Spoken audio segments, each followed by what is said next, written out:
ایک معروف اعتراض یہ کیا جاتا ہے کہ آپ حضرات کہتے ہیں کہ فقہ حنفی، فقہ مالکی، فقہ شافی، فقہ حنبلی، یہ چاروں فقہ برحق ہیں۔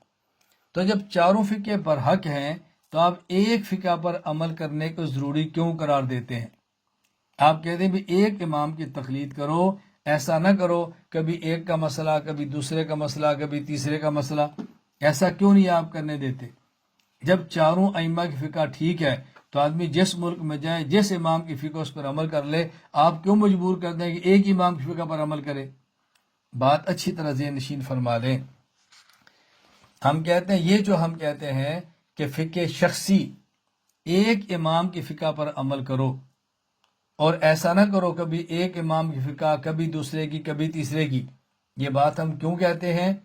یہ ہم اس شخص کے لیے کہتے ہیں کہ جو شخص وجوہ ترجیح اور دلائل سے واقف نہ ہو۔ جو دلائل ترجیح سے واقف ہو اس کو چاہیے کہ دو ائمہ میں سے جس امام کے قول کو دلائل کی بنیاد پہ ترجیح دے اس پر عمل کرے۔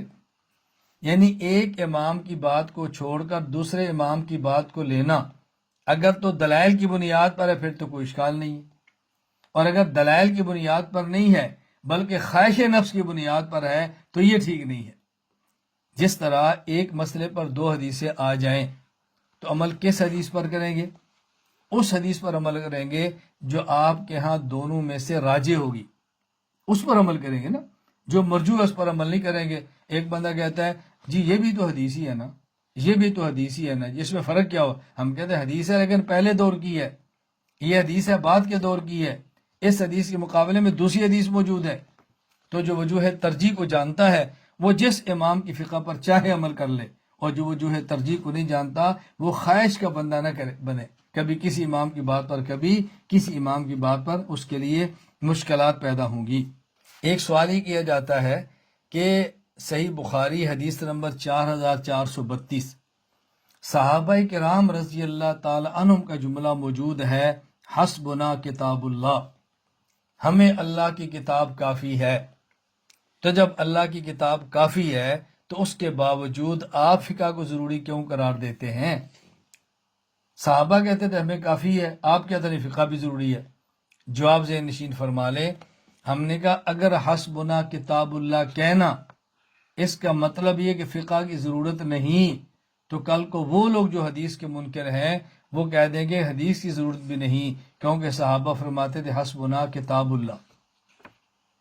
تو ہم ان سے پوچھیں گے کہ جو لوگ کہتے ہیں حدیث کی ضرورت نہیں، بھئی دلیل، وہ کہتے ہیں صحابہ نے فرمایا حسبنا کتاب اللہ، تو ہم کہیں گے صحابہ کا یہ جملہ حسبنا کتاب اللہ یہ قرآن سے ثابت ہے یا حدیث سے؟ یہ حدیث سے، تو پھر مان لو نا حدیث کی ضرورت ہے۔ یہ جملہ بھی تمہیں حدیث سے مل رہا ہے، حدیث کے باعث سے تو نہیں مل رہا۔ تو وہ صحابہ کرام رضی اللہ تعالی عنہم اجمعین جو حسبنا کتاب اللہ فرماتے تھے وہی حدیث کو ضروری بھی سمجھتے تھے۔ جو صحابہ کرام حسبنا کتاب اللہ فرماتے تھے وہی صحابہ کرام تقلید بھی کرتے تھے، وہی اجتہاد بھی کرتے تھے، وہی فقہ پہ عمل بھی کرتے تھے، وہی مسائل فقہ کا استنباط کرتے تھے، وہی صحابہ کرام تھے۔ حسبنا کتاب اللہ کا صحیح معنی کیا ہے؟ کہ ہمیں کتاب اللہ کافی ہے۔ کیا معنی؟